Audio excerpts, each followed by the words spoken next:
Retour sur le plateau de Questions Politiques, l'émission politique de France Inter, France Info, la télévision et en partenariat avec le quotidien Le Monde, toujours avec Arnaud Boutet de France Télévisions, Karine Bécard de France Inter et Arnaud Le Parmentier du Monde. 3 possibilités pour poser vos questions à Pierre Moscovici, notre invité aujourd'hui. Le standard d'Inter 01 45 24 7000, sur Twitter avec le mot-clé Question Paul, question au pluriel, et sur le site de France Inter, franceinter.fr.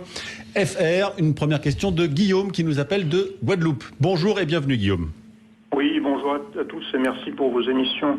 Monsieur Moscovici, tout à l'heure, vous avez dit l'Europe et la France, c'est pareil.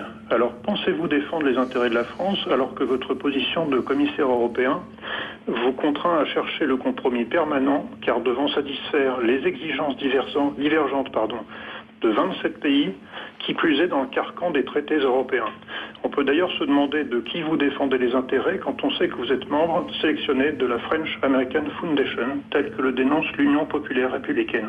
Je vous remercie. Merci Guillaume pour votre question. Pierre Moscovici vous répond. Mais j'ai dit que la France et l'Europe c'était pareil, je vais peut-être développer. La France a besoin de l'Europe.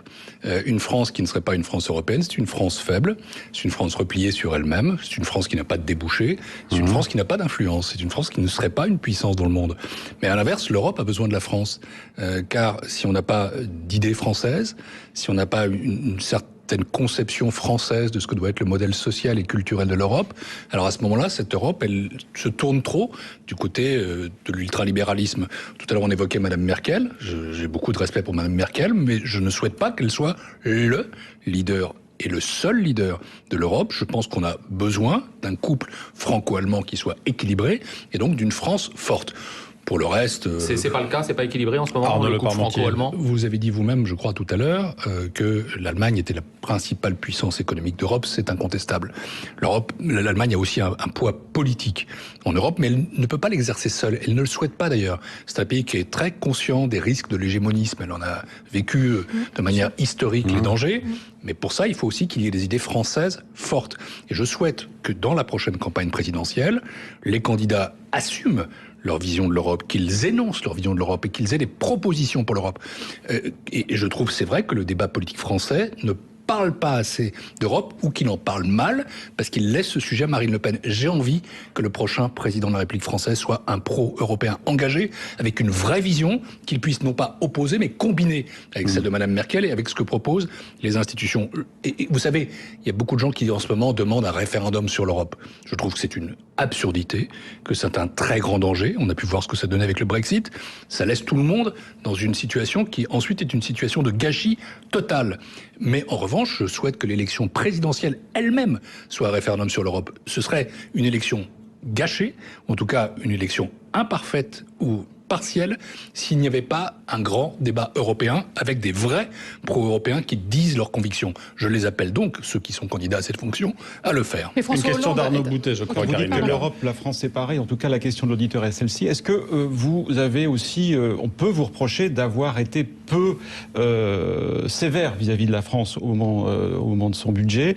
Est-ce que vous avez, en effet, en tant que Français, commissaire français, qu'est-ce que vous répondez à cette critique qui est, oui, voilà, je suis, en tant que commissaire français, l'Europe n'est pas forcément aussi sévère avec la France qu'elle pourrait l'être. Si je ne me trompe pas, vous suggérez finalement le reproche inverse.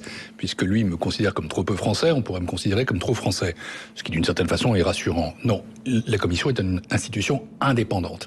Et les jugements que je forme au nom de la Commission sont les jugements de l'institution.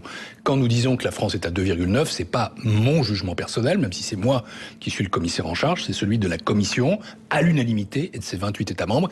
Personne cette année, personne, pas un commissaire conservateur, socialiste, libéral, n'a estimé qu'il y avait un problème avec la France. La France est globalement en conformité avec les règles européennes, même si elle peut faire mieux. Alors, l'indépendance, oui, et en même temps, ça ne m'empêche pas de rester français, profondément français, pas un français partial, mais un Français engagé. Je pense que la Commission, elle est là, effectivement, non pas pour réaliser des compromis, mais pour porter un intérêt général.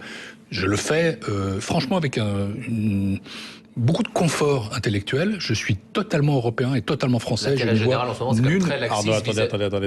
Nulle contradiction. C'est très souple vis-à-vis de l'Europe du Sud. Donc la France est dans les clous, même si en 2018 ça ira mal. Il n'y a pas eu de sanctions contre l'Espagne, il n'y a pas eu de sanctions contre le Portugal. Donc est-ce que finalement maintenant c'est chacun fait ce qu'il veut? Est-ce que l'Europe n'est pas devenue beaucoup trop souple?